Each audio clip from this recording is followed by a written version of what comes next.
چیز کو پولیٹیسائز بھی کیا گیا ہے کہ مسلم مہیلاؤں کا شوشن ہوتا ہے، اور تو ہم پیچھے کیسے ہو سکتے ہیں، ہم کیسے انڈر پرولیجڈ ہو سکتے ہیں، جبکہ دنیا کو تعلیم کا، یونیورسٹی کا تصور ہی ایک مسلمان عورت نے دیا تھا۔ جس قوم نے علم کا چراغ جلایا، اس قوم کی حالت علمی میدان میں اتنی گر جائے، یہ بہت افسوس کی بات ہے۔ تعلیم ایک روشنی ہے، اور تعلیم کے بنا زندگی میں صرف اندھیرا ہی اندھیرا ہے۔ تو تعلیم کے بنا تو کسی بھی شخص کا مستقبل روشن ہونا بہت مشکل ہے۔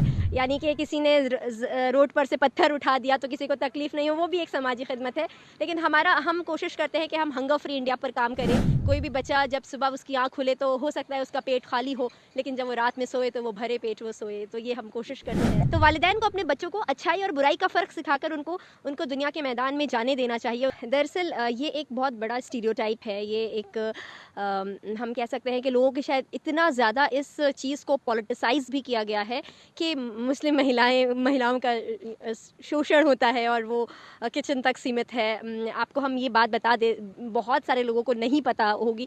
ہم جتنی جگہ جاتے ہیں کوشش کرتے ہیں کہ یہ بات بتائیں کہ اس پوری دنیا کی پہلی یونیورسٹی ایک مسلمان عورت نے بنائی تھی، موروکو فیز میں، جس کا نام تھا فاطمہ الفہری۔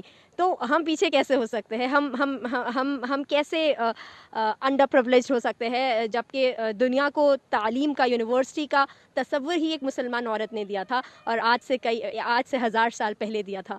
تو یہ بات تو ماننے والی نہیں ہے۔ آپ مہیلاؤں کے بارے میں کیا کہیں گی؟ آپ جو گھروں میں رہتی ہیں اور جن کے فیملی والے، جن کے پیرنٹس جو ہے ان کو جیسے کہ 8ویں 9ویں یا 10ویں کروا کر کے گھر بٹھا دیتے ہیں کہ اب بہت پڑھائی ہو گئی ہے، تو ان پیرنٹس کو کیا کہیں گے آپ؟ ہم یہ کہنا چاہتے ہیں کہ جس قوم نے علم کا چراغ جلایا، اس قوم کی حالت علمی میدان میں اتنی گر جائے، یہ بہت افسوس کی بات ہے۔ تو ہم یہ نہیں کہتے، ہم خود بھی جب یونیورسٹی جاتے تھے تو ہمارا حجاب کر کے جاتے تھے، ویل پہن کر جاتے تھے، اور ہم تعلیم بھی حاصل کرتے تھے۔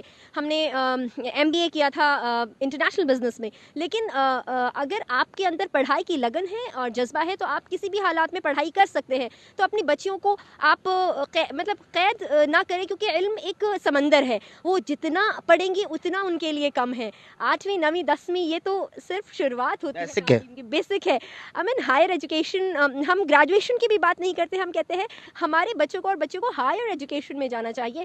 اگر اس میں نہیں گئے تو پھر بہت، ابھی ہم سب دیکھتے ہیں کتنے مسائل ہیں ہماری قوم کے آگے آنے والے وقت میں۔ اگر ہم نے ہائر ایجوکیشن پہ توجہ نہیں دی تو اور بھی بے حد زیادہ مسائل ہمارے سامنے آ جائیں گے۔ مہیلاؤں کے لیے کیا کرنا چاہتے ہیں جس سے مہیلا گھر سے نکلے اور بے باک ہو کر کے جو ہے جو یونیورسٹی میں جائیں اور دیش کا نام روشن کریں؟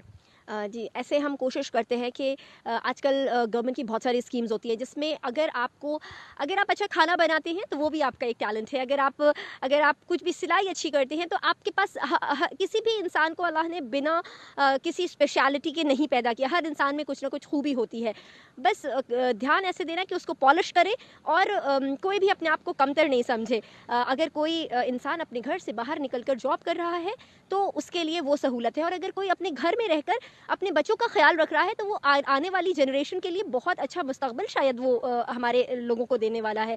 تو ہم جو بھی کام کریں دل سے کریں، کوشش کریں کسی بھی کام کو چھوٹا نہیں سمجھیں۔ اگر کوئی جاب کر رہا ہے تو وہ کوئی بہت بڑا عظیم کام نہیں کر رہا، اور اگر کوئی ماں اپنے بچوں کی پرورش کر رہی ہے، اپنی فیملی کا دھیان رکھ رہی ہے تو وہ کوئی چھوٹا کام نہیں کری۔ لیکن ہم لوگوں کا ارادہ یہ ہے کہ ہم آگے جا کر ایک یونیورسٹی بنائیں۔ ایسے تو ہم بہت ساری ڈائیورس فیلڈ میں کام کرتے ہیں۔ ایک کام ہم یہ بھی کرتے ہیں کہ ہم جو مسلمانوں نے 1000 سال پہلے جو انوینشنز کیے تھے تو ان انوینشنز کے بارے میں لوگوں کو بتایا، جیسے دنیا کی پہلی یونیورسٹی مسلمان نے بنائی، پہلا پلین ایک مسلمان آدمی نے بنایا۔ تو اور ان انوینشنز کو لے کے ہم ایک میوزیم بنائے تاکہ ہمارے بچے دیکھیں کہ ہمارے آباء و اجداد نے کتنے ایسے کام کیے ہیں جو کہ آج بھی جن کے بنا ہمارے اتنا ٹیکنالوجیکل ایڈوانس دنیا میں قدم رکھنا ناممکن تھا۔ تعلیم بہت زیادہ ضروری ہے، اس کے بنا بالکل یعنی کہ تعلیم ایک روشنی ہے، اور تعلیم کے بنا زندگی میں صرف اندھیرا ہی اندھیرا ہے۔ تو تعلیم کے بنا تو کسی بھی شخص کا مستقبل روشن ہونا بہت مشکل ہے، اور ایسا ہمارا ماننا ہے۔ تو تعلیم تو ایک دم بیسک نیڈ ہے، جو کہ ہر بچے کا رائٹ ہے۔ مطلب